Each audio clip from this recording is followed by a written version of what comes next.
সুপ্রিয় দর্শকবৃন্দু, আসসালামু আলাইকুম ওয়া রাহমাতুল্লাহ। আমরা আপনাকে আজকে এমন একটা জায়গায় নিয়ে এসেছি, এমন একটা বিষয় দেখাবো যেগুলো বাংলার প্রকৃতির সাথে মিশে আছে। তালের রস অর্থাৎ তাল গাছ থেকে রস বের করা বাংলার শিল্পকলার মধ্যে অন্যতম একটা শিল্প।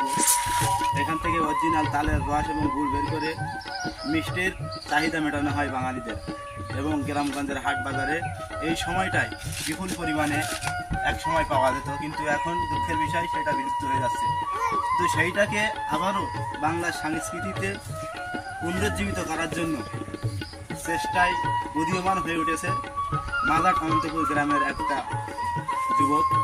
যে সময় ফেসবুকের জগতে, অনলাইনের জগতে, মোবাইলের জগতে আসক্তি নিয়ে জীবন ধারণ করছে যুব সমাজ, ঠিক সেই সময় বাংলার প্রকৃত শিল্পকলাকে ফিরিয়ে আনার আপ্রাণ চেষ্টায় আমরা সাধুবাদ এবং আমরা কৃতজ্ঞ হয়ে আমরা সেখানে ছুটে এসেছি আমাদের দেখার জন্য। তো দেখুন দর্শক, তাল গাছে উঠে সে কীভাবে গাছ কাটতেছে এবং তালের রস বের করতেছে। এই শিল্পটি ছিল একসময় বাংলার ঐতিহ্যবাহী। বাংলার ঘরে ঘরে শিউলিরা তালের রস থেকে গুড় বের করে বাজারে মানুষের মিষ্টির চাহিদা মেটাতো, সেটা হারিয়ে বসেছে আজকে আমাদের মধ্যে থেকে।